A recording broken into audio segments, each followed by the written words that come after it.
صراط الذین انعمت علیہم، سورۃ الفاتحہ کی چھٹی آیت ہے جو آج ہم پڑھیں گے۔ پہلا لفظ صراط یہ اسم ہے اور پچھلی آیت میں بھی آپ پڑھ چکے ہیں اہدنا الصراط المستقیم۔ یہاں پر پھر دوبارہ آیا ہے اہدنا الصراط المستقیم اور صراط الذین۔ بلاغت میں اس چیز کو کہتے ہیں البدل۔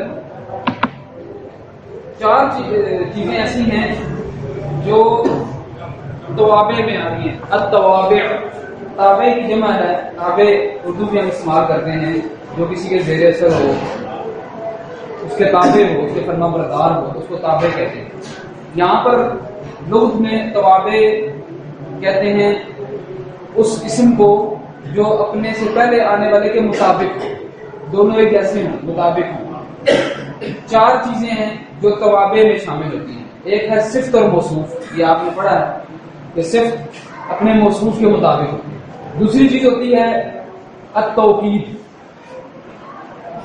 آج صرف اتنا ان کے بارے میں جان لیجیے۔ پہلا ہے نعت یا صفت، دوسری ہے التوکید، تیسری ہوتی ہے عطف۔ واو یہ آپ کو اقسام پڑھائی تھی، واو میں ایک عطف ہوتا ہے، واو عطف کی ہوتی ہے۔ اس سے پہلے والا جو اسم ہوگا اور واو کے بعد جو اسم ہوگا دونوں اعراب میں برابر ہوں گے۔ اور چوتھی چیز ہوتی ہے بدل۔ یہ جو صراط آیا ہے یہ بدل ہے۔ اہدنا الصراط المستقیم صراط الذین، لیکن وہاں پر بھی طاء کے اوپر کیا تھی؟ زبر، اور یہاں بھی طاء کے اوپر کیا ہے؟ زبر ہے۔ یہ تابع ہے۔ آج صرف اتنی بات یاد، بدل کیا ہوتا ہے اور بدل کی کتنی اقسام ہے یہ پھر ہم پڑھیں گے۔ پھر میں دوہرا دیتا ہوں، عربی میں لغہ میں توابع ہوتا ہے، توابع یعنی کہ ایک اسم اور دوسرا اسم آپس میں برابر ہوں، ایک جیسے ہوں، اس کو توابع کہتے ہیں۔ تو اس کی یہ چار ہوتے ہیں جو توابع میں شامل ہوتے ہیں۔ سب سے پہلی نعت یا جس کو صفت بھی کہتے ہیں، دوسری توکید، تاکید بھی ہے، تیسری عطف، واو عطف کے بعد جو آئے، اور چوتھا بدل، بعد آلا بدل، یہ بدل میں سے ہے۔ اس سے پہلے والا اسم بھی ویسا ہی تھا، صراط المستقیم صراط الذین، ٹھیک ہے۔ اس کے بارے میں، اس کے معنی کے بارے میں میں نے اسی مرتبہ بھی دہرایا تھا، آج پھر سر کو پھر دہرا دیتے ہیں کہ عربی قرآن کے اندر 8 الفاظ اس کے ہم معنی ہیں، قریب۔ صراط کا کیا مطلب ہے جی؟ راستہ۔ تو یہ بتائیے یہ اسم ہے، فعل ہے یا حرف ہے؟ راستہ اسم ہے۔ طریق اس کی جمع تھی طرائق، راستے کے لیے عام لفظ ہے، تیزی سے دہرا دیتا ہوں۔ دوسرا تھا صراط، اسی یہ نکلا ہے صراط سے، ٹھیک ہے جی۔ ایسا راستہ جس پر محتاط ہو کر چلنا پڑے، جس کے اندر بہت ساری دشواریاں ہوں۔ سبیل جس کی جمع کیا تھی؟ سبل، ٹھیک ہے جی، بسہولت راستہ، اور کافی آمد و رفت والا راستہ جہاں پر بہت زیادہ۔ فجتن کسے کہتے ہیں؟ دو پہاڑیوں کے درمیان کشادہ جگہ، فجوہ اس میدان کو، اور فجن اس رستے کو جو اس میدان کے اندر سے اتر جاتا ہے۔ تو دو پہاڑوں کے درمیان کھلا راستہ۔ امامہ اس کے دو معنی سے پیشوا اور راستہ، شہرا کھلی سڑک، نجدن چڑھائی والا یا اترائی والا راستہ، ہدا جب بھولے کو کوئی سیدھا راستہ مل جائے تو اس راستے کو کہتے ہیں ہدا۔ اور سبب جس میں رستہ بھی ہے، سامان بھی ہے، اور ذرائع بھی، سارے سبب، جیسے کہ سورہ کہف میں۔ تو یہ تھا لفظ صراط، جس کو ہم نے پچھلی مرتبہ پڑھ لیا۔ یہ اسم ہے اور یہ اس کے اوپر فتح اس لیے ہے کہ یہ تابع ہے، یہ تابع ہے اپنے سے پہلے والے اسم کے اہدنا الصراط المستقیم میں۔ تو یہ بدل ہے، اس کا بدل ہے، اس کا بدل۔ تو یہ بدل کبھی ویسا ہی لفظ ہوتا ہے اور کبھی کوئی اور لفظ بھی ہوتا ہے، لیکن وہی معنی دے رہا ہوتا ہے۔ اس کو پھر کبھی پڑھیں گے بدل کی اقسام اور کیا کچھ ہے۔ اس کے بعد ہے الذین، یہ کیا ہے جی؟ اسم ہے، فعل ہے یا حرف؟ اسم ہے، اور اس میں معرفہ ہے، اور اس میں معرفہ کی قسم میں سے اس کا نام کیا ہے؟ موصول، لکھا بھی ہے میں نے، اس میں موصول۔ ایک اور چیز جو اسم کی جگہ استعمال ہوتی ہے عربی میں، وہ کیا کہتے ہیں اس کو؟ ضمیر، آپ کو پہلے بتایا تھا، ہوا، ہما، یعنی انتم، انا، نحن، یہ ساری ضمائر ہیں۔ جیسے میں اس کی مثال دی کہ اسلم گھر سے نکلا، وہ بازار گیا، تو وہ جو ہے اسلم کی جگہ استعمال ہوا، یہ ضمیر ہے۔ اس نے کھانا کھایا، اب یہ اس جو ہے نا یہ اس میں موصول ہے۔ اسم کی جگہ استعمال ہوا، اس میں معرفہ کی جگہ استعمال ہوا، اس لیے یہ بھی معرفہ ہے. یہ مبہم ہوتا ہے، اس میں موصول جو ہے اپنا معنی بیان کرنے میں واضح نہیں ہوتا. جاء الذی، وہ آیا، کون آیا؟ القائد، وہ جو قائد ہے. ٹھیک ہے. جاء الذی قتل، وہ آیا جس نے قتل کیا ہے. تو جب تک اس کے بعد نہ آئے اس کو کہتے ہیں صلہ. موصول اور صلہ مل کر پورا معنی دیتے ہیں. موصول اپنے اس کی تعریف ہے اسم موصول مبہم ولا یتم الا بالصلہ. یہ مکمل نہیں ہوتا جب تک اس کے بعد صلہ نہ آ جائے. تو یہ الذین جو ہے اسم ہے، معرفہ ہے، اس کا نام اسم موصول ہے. پھر یہ مذکر کے لیے استعمال ہوا ہے اور جمع کے لیے استعمال ہوا ہے. یہ میں نے اس کی پوری گردان لکھی ہے. الذی، وہ جو ایک بات. اللذانی اللذینی دو کے لیے، مردوں کے لیے. الذین جمع، وہ بہت سارے مرد. اللتی، وہ ایک، وہ جو ایک عورت. اللتانی اور اللتینی، وہ جو دو عورتیں. اور اللاتی، اللواتی اور اللائی، یہ تینوں ہی استعمال ہوتے ہیں. اس کے علاوہ بھی ہیں، یہ مشہور نہیں ہے. اللاتی، اللواتی اور اللائی، یہ سارے کے سارے اس میں موصول ہیں. ایک جدول میں، ایک ٹیبل کے ذریعے آپ کو بتا دیا ہے. واحد تثنیہ اور یہ جمع مذکر کے لیے، واحد تثنیہ اور جمع یہ مؤنث. یہاں پر پھر کون سا ہوا؟ جمع کے لیے اور مذکر کے لیے. صراط اور رستہ ان لوگوں کا. اب دیکھیں نا، بات وہ ہے کن لوگوں کا. یہ اب اس کا صلہ اس بات کو پورا کرے. رستہ ان لوگوں کا انعمتا، جس پر انعام کیا تو نے. انعام کیا تو نے، انعمتا، انعام کیا تو نے. اس سے اب آگے شفٹ ہو جاتے ہیں. انعمتا یہ کیا ہے؟ اسم ہے، فعل ہے یا حرف ہے؟ تو نے انعام کیا، فعل ہے. ماشاءاللہ، اسم یہ فعل ہے، فعل ماضی ہے جس پر اس نے انعام کیا. اصل میں یہاں انعم ہے، یہ تا جو اس کے ساتھ لگی ہوئی ہے یہ کیا ہے جی؟ ضمیر ہے. تا ضمیر ہے. انعام کیا تو نے، انعم انعام کیا اس نے. انعمتا انعام کیا تو نے، انعم تو انعام کیا میں نے، انعم نا انعام کیا ہم نے. ٹھیک ہے، یہ ساری ضمائر سے. تو یہ تا جو ہے یہ مخاطب کی ضمیر ہے، مخاطب کی. واحد مخاطب، واحد مخاطب. یو عربی میں کہتے ہیں یو. تو انعم جس کے معنی ہے آپ وہی نعمت سے، انعام کرنے سے. اس کے علاوہ بھی بہت سارے الفاظ ہیں جو اس کے ہم معنی ہیں. انعم احسان کرنا، انعام کرنا. سب سے بڑی بات اس کی دو ہیں. ایک تو یہ کہ یہ غیر انسان کے لیے استعمال نہیں ہو سکتا. انعمت علی الفرس، کہ میں نے گھوڑے پر احسان کیا، یہ نہیں آ سکتا. یہ انسانوں کے حوالے سے ہی مخصوص ہے. دوسری بات یہ کہ اپنی ذات کے لیے بھی یہ نہیں آ سکتا. اپنی ذات کے لیے میں نے اپنے یہاں پر احسان کیا، تو وہ کوئی اور لفظ آ سکتا ہے، انعم نہیں آ سکتا. دو اس کی خصوصیات ہیں. یہ احسان کے معنی میں اور انعام کرنے کے معنی میں ہے انسانوں کے لیے فقط. انسانوں کے علاوہ کسی کے لیے نہیں آ سکتا اور اپنی ذات کے لیے نہیں آ سکتا. نعم نعمت سے نوازنا، نعمت سے نوازنا. قرآن میں اللہ تعالیٰ بیان فرماتا ہے فَأَمَّا الْإِنسَانُ إِذَا مَا ابْتَلَاهُ رَبُّهُ فَأَكْرَمَهُ وَنَعَّمَهُ، کہ انسان کی حالت یہ ہے کہ جب اس کو اللہ رب العزت آزمائش میں ڈالتا ہے، فَأَكْرَمَهُ، اس کے اوپر کرم کرتا ہے، اس کے اوپر احسانات کرتا ہے، وَنَعَّمَهُ، اور اس کے اوپر انعامات کرتا ہے. تو یہ اللہ تعالیٰ نے سورہ فجر میں انسان کے بارے سے بتایا ہے. اکرمہ ونعمہ، انعامات کرنا، احسان کرنا. دوسرا لفظ ہے خوالا. خوالا کے معنی ہے عطا کرنا اور اس کو مالک بنا دینا. کسی کو کوئی چیز عطا کی اور پھر اس کو اس کی ملکیت میں دے دی، مالک میں دے دی، ملکیت میں دے دی. سورہ الانعام میں ہے، اللہ تعالیٰ بیان فرماتا ہے کہ جب انسان مر جاتا ہے تو اس کے بارے میں فرمایا وَتَرَكْتُمْ مَا خَوَّلْنَاكُمْ وَرَاءَ ظُهُورِكُمْ، اور تم وہ چھوڑ آئے جو سب کچھ ہم نے تمہارے اوپر انعام کیا تھا اور تمہاری ملکیت میں دے دیا تھا اپنے پیچھے. جب انسان مر جاتا ہے تو ہر کو ہر چیز چھوڑ آتا ہے نا، تو وہ احسانات کے ذریعے دیے گئی چیزیں جس کی وہ ملکیت اس کی بن گئی تھی، یعنی کہ وہ چاہے بندے کو انعامات کے ذریعے سے ملے ہوں یا اس نے غاصبانہ قبضے کیے ہوں، سارا کچھ پیچھے چھوڑ آتا ہے. خوالا کے اندر یہ سارے معنی شامل ہیں.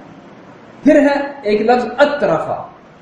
اطرفا الطرفہ کہتے ہیں عیش و آرام کی فراوانی، یعنی کہ احسانات اللہ تعالیٰ کے انعامات کسی بندے کے پاس اتنی زیادہ ہوں اور پھر اس کے اندر بدمستی بھی آ جائے، جیسے قانون کے اندر آئی، جیسے نمرود کے اندر آئی، جیسے کہ بہت سارے بڑے بڑے سرداروں کے اندر آئی کہ ان کو عیش و آرام بھی ملا تو چاہ جائے کہ اللہ کی احسان مند ہوتے وہ بدمستی میں آ گئے.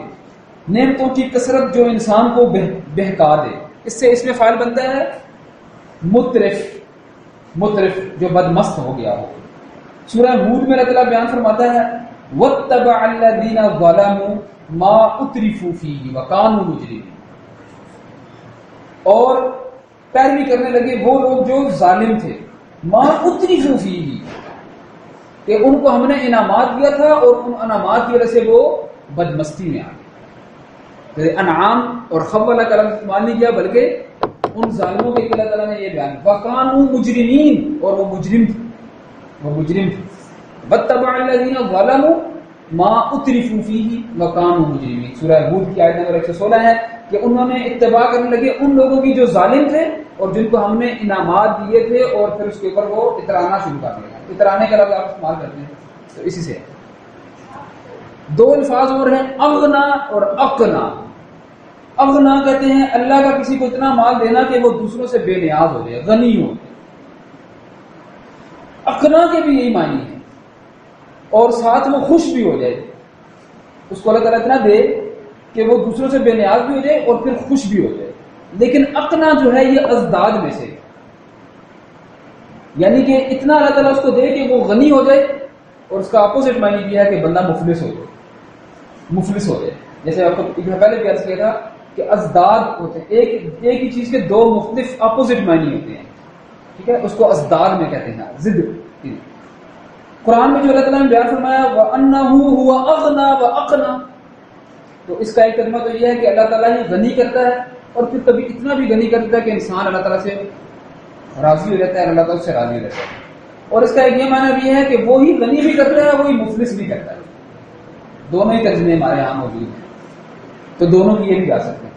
وَأَنَّهُ هُوَ أَغْنَى وَأَقْنَى، اور اللہ ہی ہے جو غنی بھی کرتا ہے اور مفلس بھی کرتا ہے.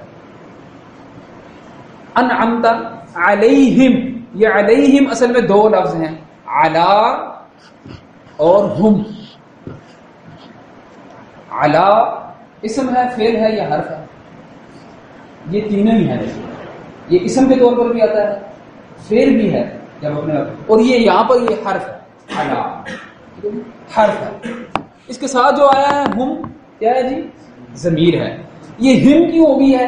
کیونکہ پڑھنے میں آسانی تھی. علیہم، علیہم مشکل ہو رہا تھا پڑھنے میں، علیہم تو علیہم اس کو پڑھا ہے، یہ ہم نہیں لیکن ملایا ساتھ تو علیہم. علا کے معنی ہے اوپر، پر. ہم الذین کی طرف اشارہ ہے، جن پر انعام کیا تو نے، جن پر، ان لوگوں کا جن پر، ان لوگوں کا جن پر، انہیں کے لیے. ہم وہی الذین، وہ مذکر کے لیے. علا جو ہے وہ کئی معنی میں استعمال ہوتا ہے. حرف جر آپ کو پہلے بھی ایک پڑھا چکے ہیں، بسم اللہ میں بھی پڑھا ہے، تو ایک اور حرف جر آ گیا ہے علا.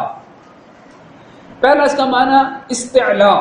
استعلا یہی علا سے ہے، یہ یہیں سے نکلا. علا، علا جب فعل ہوتا ہے نا، وَإِنَّ فِرْعَوْنَ لَعَلَا فِي الْأَرْضِ، فرعون جو ہے وہ بڑا بنتا پھرتا تھا زمین کے اوپر. علا بلند کو کہتے ہیں، اوپر کو. استعلا کہتے ہیں بلندی کو، اوپر کسی چیز کو. یہ حقیقی معنی میں بھی ہوتا ہے اور مجازی معنی میں بھی. اصل اس کا معنی یہ علا کے یہی ہے، اوپر تو نے انعام کیا، جن پر تو نے انعام کیا. علا استعلا اس کا پہلا اور بنیادی معنی یہی ہے. یعنی کہ حقیقی معنی میں کیا کہ بندہ واقعی حقیقی طور پر ہو، اوپر ہو. وَهُوَ عَلَى الْجَبَلِ، وہ پہاڑ پر ہے. اور مجازی معنی میں بھی ہے، جیسے کہ موسیٰ علیہ السلام نے کہا وَلَهُمْ عَلَيَّ ذَنْبٌ، موسیٰ علیہ السلام نے ایک بندے کو بھوکا مارا تھا، وہ مر گیا تھا نا، تو اللہ تعالیٰ نے بھیجا جاؤ فرعون کو ڈراؤ، قوم کو ڈراؤ، تو وہاں پر موسیٰ علیہ السلام کہنے لگے وَلَهُمْ عَلَيَّ ذَنْبٌ، میرے اوپر ایک گناہ ہے، میرے اوپر ایک گناہ ہے، اب یہ اوپر سر کے اوپر تو نہیں تھا نا، یہ مجازی معنی میں میرے اوپر، تو یہ علا وَلَهُمْ عَلَيَّ، علیہ یہ جو یا ہے نا یا علیہ، یہ یا مخاطب کی ہے، ٹھیک ہے، علا جیسے ہم ساتھ لگا تھا ایسے ہی علا کے ساتھ یا لگا ہے تو وہ علیہ میرے اوپر، تو مجازی معنی میں۔ مصاحبہ، مصاحبت کے معنی میں یعنی مع وآت المال علی حبہ ذوی القربى، اور وہ خرچ کریں مال کو محبت کے ساتھ، مع کے معنی میں وآت المال علی حبہ، علی کے بھی معنی کیا ہم کہہ رہے تھے پر، اوپر، لیکن یہاں پر کے معنی میں نہیں ہے، ساتھ کے معنی میں ہے، مع کے معنی ہوتے ہیں ساتھ کے، وہ اپنے مال میں سے محبت کے ساتھ خرچ کریں، محبت پر خرچ نہیں کریں، محبت کے ساتھ خرچ کریں، یعنی کہ ان کو مال کی محبت بھی ہو پھر بھی اس کو خرچ کر رہے ہیں، تو علا کے معنی مع کے آئے ہیں، علا کے معنی عن کے آتے ہیں، مجاوزہ کہتے ہیں اس کو، هل رضیت علیہ، کیا تم مجھ سے راضی ہو، عن یعنی کہ عنی، کیا تم مجھ سے راضی ہو، هل رضیت علیہ، یا ایسے رضی علیہ، تو یہ عن کے معنی میں آتا ہے، یعنی کہ اس کے بارے میں، اس کے متعلق، ٹھیک ہے، پر کے معنی میں نہیں وہاں آئے گا۔ تعلیم، علت بیان کرنے کے لیے، وجہ بیان کرنے کے لیے، جیسا کہ اللہ بیان فرماتا ہے وَلِتُكَبِّرُوا اللَّهَ عَلَى مَا هَدَاكُمْ، وَلِتُكَبِّرُوا اللَّهَ، اور کہاں کہ تم اللہ تعالیٰ کی کبریائی بیان کرو، کس وجہ سے، عَلَى مَا هَدَاكُمْ، جو اس نے تم کو ہدایت دی، تو یہ وجہ بیان ہو رہی ہے، اللہ تعالیٰ کی کبریائی بیان کرو عَلَى مَا هَدَاكُمْ، جس وجہ سے کہ اس نے تمہیں ہدایت دی ہے، تو یہ تعلیم، علت، وجہ بیان کرنے کے لیے، وَلِتُكَبِّرُوا اللَّهَ عَلَى مَا هَدَاكُمْ۔ ظرفیہ، ظرف آپ کو بتا چکے، جگہ، مکان، اور ظرف زمان اور ظرف مکان کے لیے استعمال ہوتا ہے۔ ظرفیہ، وَدَخَلَ الْمَدِينَةَ عَلَى حِينِ غَفْلَةٍ، یہ بھی موسیٰ علیہ السلام کے بارے میں اللہ نے بیان فرمایا، اور وہ شہر میں اس وقت داخل ہوئے جس وقت لوگ غفلت میں تھے، وَدَخَلَ الْمَدِينَةَ عَلَى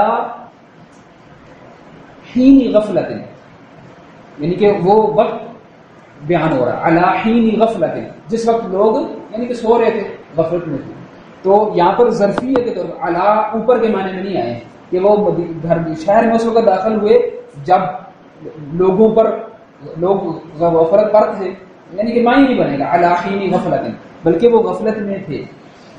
موافقت با حرف جر ہے، آپ کو بتایا بسم اللہ ساتھ کے معنی میں آتا ہے۔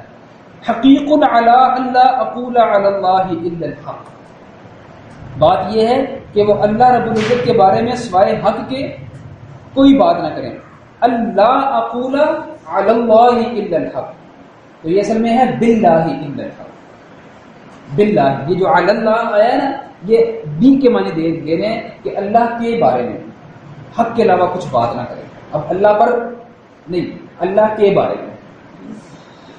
من کے معنی میں آتا ہے یہ الذین اذا اکتالوا علی الناس یستوفون، سورہ مطففین میں ہے کہ جب لوگوں سے ناپ تول کر لیں تو پورا پورا لیں، الذین اذا اکتالوا علی الناس یعنی من الناس، جب لوگوں پر نہیں آئے گا، علی الناس لوگوں پر لیں، لوگوں پر سے لوگوں سے لیا جاتا ہے نا، تو من کے معنی میں جب لوگوں سے لیں تو پورا پورا لیں، اور جب ان کو دیں تو کم کر کے دیں، جیسے اللہ نے ان کے بارے میں بیان فرمایا، تو یہاں پر ہے وَإِذَا اكْتَالُوا عَلَى النَّاسِ يَسْتَوْفُونَ، عَلَى النَّاسِ کے معنی ہے من الناس، کہ جب لوگوں سے لیں تو پورا پورا لیں، اور یہ فوقا جو کہ اسم ہے اس کے معنی میں ہے، فوقا اوپر، لیکن اسم کے معنی میں یہاں پر بھی یہ استعلا، اور اس میں فرق یہ ہے کہ یہ حرف جر کے معنی میں ہی ہے علا، جیسے کہ اس کی مثالیں دی ہیں آپ کو، وَلَهُمْ عَلَيَّ ذَنْبٌ، اب فوقا سے مراد ہوتا ہے جیسے کہ اس منبر کے اوپر کوئی چڑھے، چھت کے اوپر کوئی چڑھے، تو سقط من یہ اس وقت اس کے معنی بنتے ہیں جب اس سے پہلے من ہو، من یہ لازمی شرط ہے، یہ فوقا اسم کے معنی میں تب استعمال ہوگا جب اس سے پہلے من ہو، وسط سقط من علی السطح، سقط کہتے ہیں گر گیا، گر گیا، من علی السطح، سطح کہتے ہیں چھت کو، چھت کے اوپر سے گر گیا، وہ جو چھت کے اوپر تھا وہ گر گیا. تو یہاں پر اب یہ فوقا کے معنی میں آ رہا ہے، یہ فوقا، فوقا کے معنی ہوتے ہیں جو چھت اوپر ہو.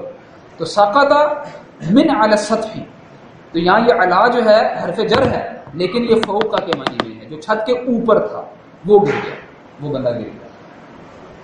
ہم اس کے بعد جو آیا میں نے آپ سے بتایا کہ یہ ہم اس لیے بنا ہے کہ اس کو ساتھ ملانے کے لیے، حرف جر کے ساتھ ملانے کی، ورنہ یہ ہم ہے، وہ بہت سارے مرد، ہو وہ ایک مرد، ہما وہ دو مرد، ہم وہ بہت سارے مرد، ہا وہ ایک عورت، ہما وہ دو عورتیں، اور ہن وہ بہت ساری عورتیں. ہن لباس لکم وانتم لباس لہن، ہن جمع ہما، وہما یستغیثان اللہ، وہ دونوں ماں باپ اس کے دونوں میاں بیوی دعا مانگتے ہیں، ٹھیک ہے ہما. تو یہ تھی آج کا ہمارا سبق.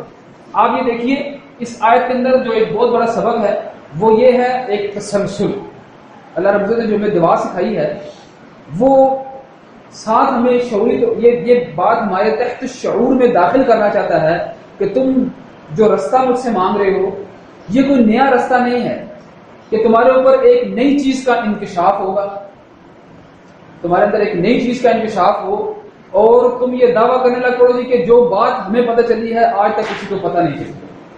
تو جہاں پر ایسا دعویٰ کوئی پایا جائے تو اس کے غلط ہونے کی وہیں پر سب سے بڑی نشانی ہے کہ وہ اسلام ہی نہیں. یاد رکھیں وہ اسلام نہیں ہے.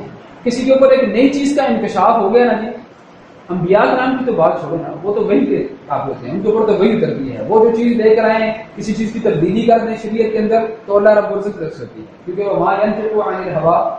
ہم عامیوں کے لیے بات کر رہے ہیں کہ کوئی اٹھے چاہے نبی کی وفات کے اگلے دن یا چاہے قیامت سے آنے سے ایک دن پہلے، کوئی اٹھے اور کہے کہ قرآن سے یہ بات فلانے صاحب نے ثابت کر کے دکھائی ہے کہ آج تک کسی کو پتہ نہیں چلا، تو یہ اس کے غلط ہونے کی وجہ کہ اللہ تعالیٰ بیان فرماتا ہے کہ میں نے مومنوں کو یہ دعا سکھائی ہے کہ وہ کہتے ہیں کہ ہمیں سیدھا راستہ دکھا، ان لوگوں کا راستہ جن پر تو نے انعام کیا. مطلب یہ کہ کوئی ایسا راستہ پہلے موجود کوئی نئی چیز کا انکشاف نہیں اللہ تعالیٰ کروا رہے ہیں کہ اللہ تعالیٰ ہمارے اوپر کوئی نئی چیز. ہاں کسی کو خواب غفلت میں سویا ہوا تھا اور اس کو اب حقیقت پتہ چلی تو اس کے لیے وہ نئی بن چکی ہوگی لیکن وہ پھر حقیقت نہیں ہے. اس کے اوپر ایک بہت ساری قومیں چلتی آئی ہیں تو اللہ تعالیٰ انہی کے راستے کے اوپر چلنے کے لیے دعا سکھا رہا ہے. تو اسلام نام ہے اتباع کا، اسلام نام ہے اتباع کا، نہ کہ ابتداع کا کہ نئی چیز بنائی جائے. اس کو حدیث میں کہا ہے الا کل محدثۃ بدعہ. ہر جمعے میں آپ کو سمجھتے حدیث پڑھی جاتی ہے نا، یہ اس کا مطلب ہے کہ ہر نئی چیز بدعت ہے. یہ صرف یہی ختم پڑھ لینا اور تسبیحیں کھا لینا اور یہ گیٹیوں پر یہ بھی بدعت ہے، لیکن یہ حدیث اس چیز کو رد نہیں کر رہی ہے. صرف یہ اس نئی اپروچ کو، نئی اپروچ کو، ایک نئی اسکول آف تھاٹ کو، ایک نئی تھیوریز کو اصل میں یہ حدیث رد کر رہی ہے. الا کل محدثۃ بدعہ، ہر نئی بات بدعت ہے، وکل بدعۃ ضلالہ، ہر نئی بات، ہر نئی اپروچ، ہر نئی تشریح دین کی کبھی آگے ریکنسائل کریں اس دین کو آج کے زمانے کے مطابق کریں. یہ ساری نئی اپروچز اس ایک آیت جو ہے اس پر رد کر دیں، کیونکہ انسان مانتا ہی دعا میں بار بار یہ ہے وہ راستہ گزرے ہوگا پہلے گزر چکے لوگ اس کے اوپر چلتے آئے ہیں. تو آج ہمارے لیے وہ کون ہیں؟ وہ ہیں سب سے پہلا نبی صلی اللہ علیہ وسلم کا مدرسہ جس سے وہ طالب علم فیضیاب ہوئے، صحابہ رضی اللہ عنہم مجمع، اور تمام کے تمام صحابہ ان کا راستہ. ان کو تو اللہ تعالیٰ نے ان کی زندگی میں لوگوں سے کہا کہ ان جیسا ایمان لے کر آؤ. کہتے ہیں کہ ہم بالکل سورہ بقرہ میں آپ سن چکے نا، تو اللہ تعالیٰ کہتا ہے جب تک ان کے جیسا ایمان نہیں لاؤ گے قبول نہیں ہوگا. تو ان کے جیسا ایمان، ان سے ہٹ کر کوئی نظریہ، کوئی عمل، کوئی عقیدہ وہ اللہ تعالیٰ کے یہاں قابل قبول نہیں ہوگا. تو صراط الذین انعمت علیہم جوڑتا ہے انسان کو اس کے ذہن میں یہ بار بار سورہ فاتحہ میں پڑھوا کر کہ تم اپنے آپ کو چوکنا رکھنا. اگر تم، میں پھر اس کو بات کرتے چلوں، اگر وہ خواب غفلت میں تھا اس کے اوپر ایک حقیقت کا انکشاف ہوا ہے اور اس کو نہیں لگی ہے تو فوراً کیا کریں؟ کنسرن کریں الذین انعمت علیہم کے ساتھ، اس رستے کو کنفرم کروا لیں وہاں سے۔ صحابہ نے ایسا کیا، صحابہ ایسا کرتے آئے، صحابہ نے اس کو چھوڑی رکھا، جو جہاں پر ٹک آتا جاتا ہے اس کو ٹک کرے، غلط آ گیا تو چھوڑ۔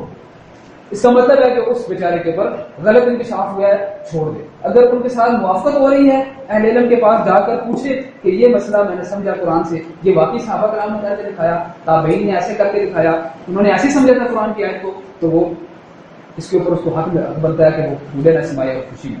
لیکن اگر وہیں سے اس کی اپروچ غلط ہو گئی تو یہ وہ نہیں دعویٰ کر سکتا کہ وہ بھی انسان تھے اور ہم بھی انسان ہیں، ہم نے اس چیز کو اگر سمجھ لیا آج قرآن کو، تو قرآن تو کہتا ہے کہ وَلَقَدْ يَسَّرْنَا الْقُرْآنَ لِلذِّكْرِ، قرآن یہ آیت یہ معنی نہیں دیتی ہے۔ تو بات لمبی ہوتی جا رہی ہے، کرنے کا مقصد یہ ہے کہ اس بات کو بس سمجھیں کہ اس آیت کے اندر اللہ تعالیٰ پچھلوں کے ساتھ جڑ جانے اور اتباع کا حکم دے رہا ہے، اتباع کا حکم دے رہا ہے۔ ہاں وہاں پر ضرور جانا جائے گا کہ جو حق کے اوپر ہے، کیونکہ سلف گزرنے والے کو کہتے ہیں، سارے سلف ٹھیک نہیں ہیں۔ دوسری تیسری چوتھی پانچویں میں بڑے بڑے صوفیاء کے نام پر، معتزلہ کے نام پر، خوارج کے نام پہ، روافض میں اور بیسیوں سب کی بات نہیں کر رہے، ہم ان کی بات کر رہے ہیں انعمت علیہم، جن کے اوپر اللہ نے انعام دیا۔ وہ خود مخصوص کرتا ہے، اور مغضوب اور ضالین اگلی آیت میں آپ پڑھیں گے کہ جن سے اللہ تعالیٰ نے ساتھ یہ بھی دعا سکھائی ہے کہ ان کے رستے سے اللہ تعالیٰ ہمیں بچا کر دے۔ تو اللہ تعالیٰ سے دعا ہے کہ ہمیں صحابہ رضی اللہ عنہم، تابعین اور اتباع تابعین کے رستے پر چلائے اور ان کے ساتھ ہمارا خاتمہ کرے، حشر کرے ہمارا ان کے ساتھ جو اولیاء کرام کے سب سے پہلے رفیق تھے، اور اللہ تعالیٰ ہمیں ظالمین اور گمراہوں کے رستے سے بچا کر رکھے۔ سبحانک اللہم و بحمدک، اشہد ان لا الہ الا انت، استغفرک و اتوب الیک۔